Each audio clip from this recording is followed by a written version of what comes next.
హైదరాబాద్లో దశాబ్దాల చరిత్ర కలిగిన చెరువులకు ఆక్రమణ కోరల నుంచి రక్షించే మహా సంకల్పంతో తెలంగాణ ప్రభుత్వం ఏర్పాటు చేసిన హైడ్రా యాక్షన్ మొదలైన తొలి రోజుల్లో తీవ్ర వ్యతిరేకత వచ్చింది.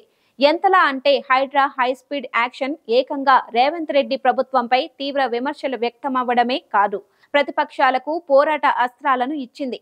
హైడ్రా కమిషనర్ గా రంగనాథ్ నేతృత్వంలో మొదటి నుంచి వేసిన ప్రతి అడుగు వివాదమే అయింది. ప్రతి కూల్చివేతలో రాజకీయ రాధాంతమే జరిగింది. నాగార్జున ఎన్ కన్వెన్షన్ మొదలు బడాబాబుల భవంతులు, పేరు మోసిన నిర్మాణాల వరకు ఎవరిని వదల్లేదు హైడ్రా. మీడియా ఉతికి ఆరేసిన, ప్రతిపక్షాలు ఏకపారేసిన డోంట్ కేర్ అంటూ హై స్పీడ్ బుల్డోజర్లా దూసుకెళ్లింది. హైడ్రాకు హైకోర్టు బ్రేకులు వేసింది. సెలవు రోజుల్లో కూల్చివేతలు ఎందుకంటూ నిలదీసింది. నలువైపుల నుంచి వచ్చిన విమర్శలు, ప్రభుత్వంపై పెరుగుతున్న ఒత్తిడి కారణంగా హైడ్రా స్పీడ్ తగ్గింది, వ్యూహం మారింది. ఇప్పుడు ఆచితూచి అడుగులేస్తూ యాక్షన్లోకి దిగుతోంది.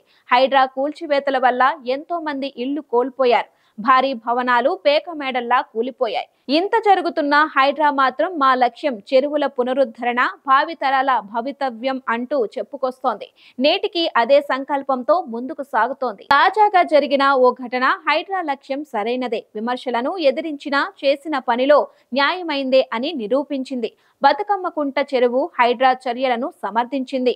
అంబర్పేట మండలంలోని బాగ్ అంబర్పేటలో ఉన్న బతుకమ్మ కుంట చెరువు దాదాపు 80% పైగా ఆక్రమణకు గురైంది. 16 ఎకరాల చెరువు కాస్త 5 ఎకరాలకు వచ్చింది. అది కూడా పూర్తిగా ముళ్ల కంచెలతో నిండిపోయి దీన్ని కూడా కబ్జాదారులు హస్తగతం చేసేందుకు సిద్ధమయ్యారు.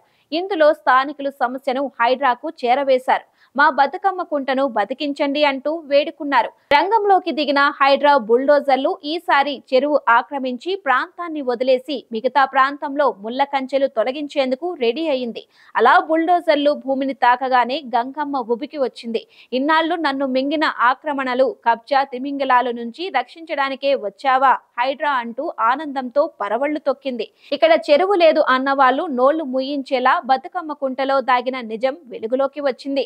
తొలి రోజుల్లో హైడ్రా అయితే చెరువు ఆక్రమించి కట్టిన ఇళ్లు కూల్చివేసి 16 ఎకరాల చెరువును వెలుగులోకి తెచ్చేది. కానీ మారిన హైడ్రా అలాంటి సాహసం చేయలేదు. మిగిలిన 5 ఎకరాలు బాగు చేసి చెరువును సుందరీకరణ చేసే పనిలో నిమగ్నమైంది. ఈ బతుకమ్మ కుంట చెరువు వద్ద ఉబికి వచ్చిన నీరు అనేక ప్రశ్నలకు సమాధానం మాత్రమే కాదు, హైడ్రాను తిట్టిపోస్తున్న గొంతుకులకు ఆనకట్ట కట్టింది.